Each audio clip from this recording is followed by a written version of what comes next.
Offline, trust is the glue that holds our world together. It's how society works. It's the foundation of our families, the heart of our friendships, and the key to how we cooperate with each other. But online, trust does something completely different. It makes you vulnerable. And that's not because you're careless or naive. It's because online, trust is cheap. And anything cheap can be exploited. You see, our brains are hardwired to trust patterns. We look for consistency, familiarity, and repeated exposure. When someone shows up regularly, speaks in a predictable way, and responds when we expect them to, our brain flags them as safe.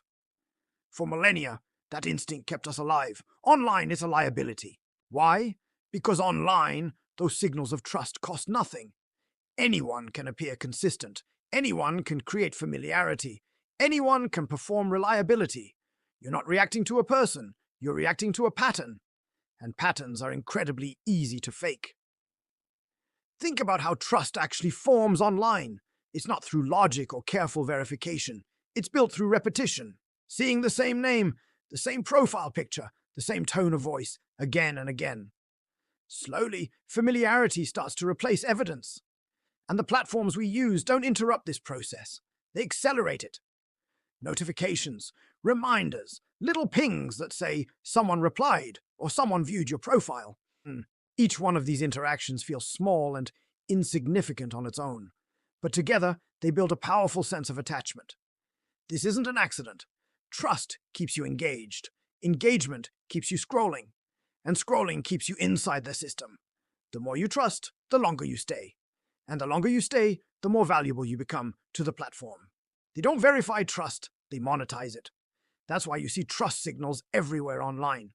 Profile photos, status indicators, activity badges, even those little red receipts. None of these things actually prove anything about a person. They just make the interaction feel real. And once something feels real, you stop questioning it. This is where so many people get it wrong. They think trust online is a conscious choice. It isn't. It's an automatic response. You don't decide to trust someone all at once. It happens quietly through a series of small interactions, through timing, through a consistent presence. By the time you even notice the trust is there, it's already taken root. This is why being intelligent doesn't protect you. In fact, smart people often trust faster because they're good at recognizing patterns. They connect dots, they fill in the gaps, and they assume the person on the other side is coherent and genuine. But online, that coherence is often manufactured. And that's when trust becomes leverage. Once someone has your trust, they don't need to convince you of anything anymore. They can wait. They can go quiet. They can create a sense of absence. And after trust has been established, that absence creates anxiety. You don't feel manipulated, you just feel unsettled. You want resolution, you want clarity, you want reassurance, and you start moving toward them to get it. That's the exact moment your trust turns against you.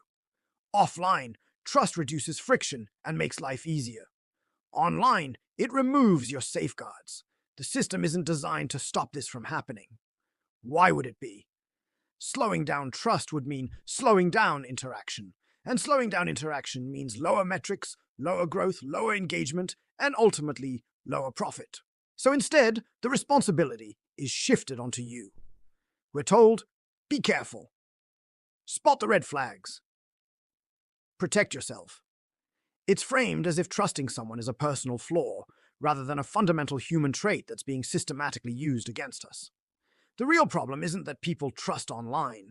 The problem is that the systems are built to benefit from that trust, often at our expense. Online, trust isn't a mutual agreement. It's asymmetric.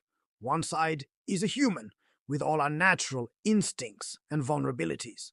The other side is an algorithm, optimized for extraction. This is why trust feels so dangerous online. Not because it's wrong to trust, but because it's unsupported. Offline, our trust is reinforced by the real world, by shared experiences and consequences. Online, it just floats there, alone and vulnerable. So, what can you do about this? You don't have to stop trusting people entirely. That's not the answer. The answer is to slow it down. Start questioning familiarity. Resist the feeling of urgency. Treat consistency as a neutral signal, not as proof of character. Because online, the most convincing signals are often the cheapest ones to produce. Remember, trust isn't a virtue online, it's a resource. And resources are always extracted. Thank you for watching. If this made you think, consider subscribing for more.